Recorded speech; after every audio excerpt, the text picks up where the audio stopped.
اور تفصیلات کے مطابق جناب انہوں نے بتایا اور ٹی وی چینل سے انہوں نے گفتگو کی، انہوں نے بتایا کہ پردے کے پیچھے کالعدم تحریک طالبان سمیت دیگر تنظیموں کی سپورٹ حاصل ہے اور داعش بھی وہاں موجود ہے اور مزید بھی تنظیمیں ہیں جو دہشت گردی میں اضافہ کر رہی ہیں۔ ان تنظیموں کے بھارت سے بھی روابط ہیں، افغانستان کے مختلف علاقوں میں ان کے کیمپس ہیں، جس کی وجہ سے پاکستان میں دہشت گردی میں اضافہ ہو گیا ہے۔ وزارت داخلہ نے الرٹ بھی جاری کیا اور انہوں نے کہا کہ چاروں صوبوں اور آزاد کشمیر کی پولیس اور سیکورٹی اداروں کو الرٹ رہنے کی ہدایت کر دی گئی ہے۔ تمام انٹیلیجنس اور سیکورٹی ادارے اور صوبائی حکومتیں غیر معمولی طور پر مستعد رہیں گی۔ وزارت داخلہ کا کہنا ہے کہ ایف سی کی جو مستعدی ہے بلوچستان میں، وہ دہشت گردی کے بڑے واقعات کو ناکام بنانے میں انہوں نے اہم ترین کردار ادا کیا۔ اب جناب آپ کو بتاتے ہیں کہ سیکورٹی فورسز کے ان آپریشن کے دوران حامد میر جو ہے وہ کیوں ٹرینڈ کرنے لگا ٹویٹر کے اوپر، اس کی تفصیلات آپ کے سامنے رکھتے ہیں جب یہ تصویریں بھی جو ہیں وہ آئیں۔ پہلے یہ تصویریں ہم آپ کے سامنے رکھتے ہیں، یہ دیکھیے یہ ان دہشت گردوں کی تصویریں ہیں جنہیں سیکورٹی فورسز نے جب آپریشن کیا تو انہیں ہلاک کر دیا گیا، اور ان کے متعلق سوشل میڈیا کے اوپر بھی اور دیگر ذرائع سے بھی جو خبریں آ رہی ہیں وہ کچھ اس طرح سے ہیں جناب کہ حامد میر کے لاپتہ افراد میں سے 9 مل گئے اور ان کو ان کی صحیح جگہ پر پہنچا دیا گیا ہے۔ حامد میر کو جتنی جلدی ہو سکے وہاں پہنچ کر ان کا انٹرویو لے لینا چاہیے۔ جی بالکل، تفصیلات جو سامنے آ رہی ہیں وہ بڑی ہی حیران کن ہیں۔ سوشل میڈیا کی ان خبروں کی صورت میں اور ذرائع کا جو دعویٰ ہے کہ یہ جن دہشت گردوں کو ہلاک کیا گیا ہے سیکورٹی فورسز کی جانب سے، یہ وہی لوگ ہیں جن کے متعلق کہا جاتا تھا کہ وہ لاپتہ ہیں، اور ان کی گمشدگی کا جو الزام ہے وہ پاکستان کی سیکورٹی فورسز کے اوپر لگا دیا جاتا تھا، پاکستانی افواج کے اوپر لگا دیا جاتا تھا، اور ماما قدیر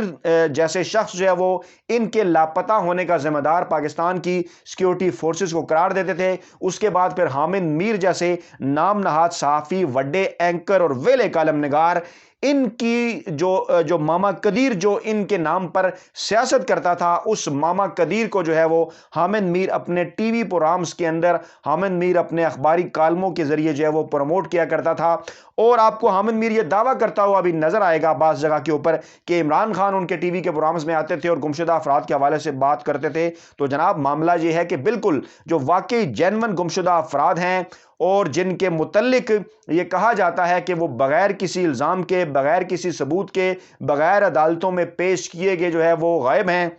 ان کے متعلق یقینی طور پر پاکستان کی تمام سیاسی جماعتیں آواز اٹھاتی رہی ہیں، عمران خان بھی آواز اٹھاتے رہے ہیں، لیکن جہاں تک ان لوگوں کا تعلق ہے کہ جن کے حوالے سے ماما قدیر بات کرتا تھا اور جن کے حوالے سے حامد میر ماما قدیر کو پروموٹ کرتا تھا، ان کے حوالے سے واضح طور پر اب یہ بات جو ہے وہ سامنے آ چکی ہے کہ ان کا تعلق ان دہشت گرد، ان کالعدم تنظیموں کے ساتھ تھا جو کہ خدا نخواستہ بلوچستان کو پاکستان سے علیحدہ کرنے چاہتی ہیں، آزاد بلوچستان کے نعرے لگاتی ہیں۔ اور آپ کو یاد ہوگا کہ آزاد بلوچستان کے نعرے جو ہیں وہ پی ڈی ایم کے جلسوں کے اندر بھی لگے، اور پھر ان کی جو توجیہ ہے وہ حامد میر کی جانب سے بھی پیش کی گئی کہ اصل میں آزاد پاکستان کا نعرہ لگانا تھا تو آزاد بلوچستان کا نام منہ سے نکل گیا، حالانکہ کوئی ان سے پوچھے کہ پاکستان تو الحمدللہ 1947 میں آزاد ہو چکا تھا، تو اب انہوں نے کون سا پاکستان آزاد کروانا ہے، کس سے کروانا ہے؟ انہوں نے آزاد بلوچستان کا نعرہ لگایا تھا پی ڈی ایم کے جلوسوں کے اندر، اجلاسوں کے اندر، جلسوں کے اندر، اور حامد میر نے پھر جناب ان کا ترجمان بن کر کس طرح سے ان کی سیف سائڈ کی،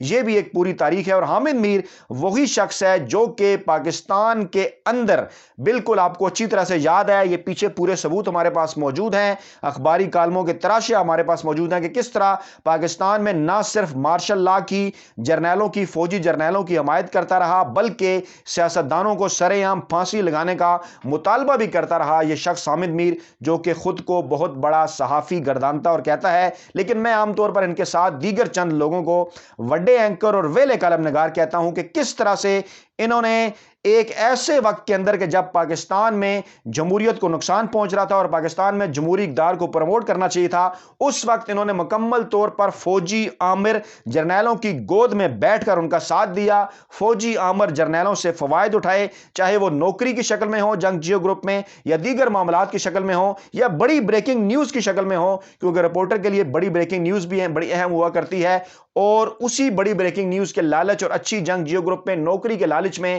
یہ صاحب جو ہیں وہ فوجی آمروں کی گود میں بیٹھ کر ان کے ہاتھوں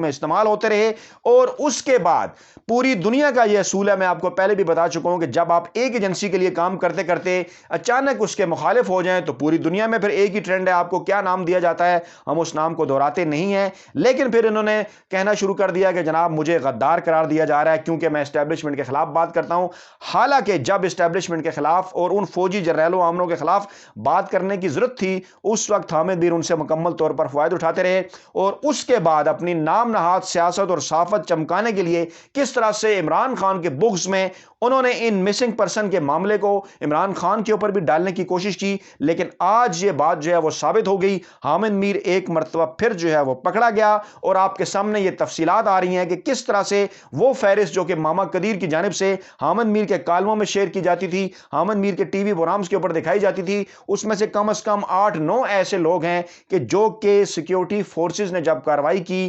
دہشت گردوں کے خلاف تو اس کے نتیجے میں ان کو ہلاک کیا، اور یہ وہ گمشدہ افراد جن کو کہا جاتا تھا یہ ریاست پاکستان کے خلاف، نہ صرف انہوں نے پاکستانی آئین کے خلاف، پاکستانی ریاست کے خلاف، پاکستانی جمہوریت کے خلاف انہوں نے اسلحہ اٹھا رکھا تھا، اور بزور طاقت جو ہے وہ پاکستان کے بلوچستان کے حالات جو ہے وہ خراب کرنا چاہتے تھے، اور پوری دنیا میں ایسے لوگوں کو دہشت گردوں کے طور پر ہی ٹریٹ کیا جاتا ہے، اور بالکل اسی طرح پاکستان میں بھی ڈیفینیٹلی جو اسٹیٹ کے خلاف ہتھیار اٹھائے گا پاکستانی اور آئین اور قانون کی روح سے اسے دہشت گردی ٹریٹ کیا جائے گا۔ لیکن سوال یہ پیدا ہوتا ہے کہ ماما قدیر اور حامد میر جیسے بندے ایسے لوگوں کی حمایت کیوں کرتے ہیں؟ یہ ایک بہت بڑا سوال ہے جس کے اوپر پاکستانی اداروں کو، پاکستانی سیکیورٹی ایجنسیز کو، پاکستانی حکومت کو اس کے اوپر غور کرنا چاہیے، اور اپنی صفوں کے اندر موجود ایسی کالی بھیڑوں کو نکال باہر کرنا چاہیے جو کہ اپنے ذاتی فوائد کی خاطر خدا نخواستہ پاکستان کو بھی بھیج دیتے ہیں اور پاکستان کا نام پوری دنیا میں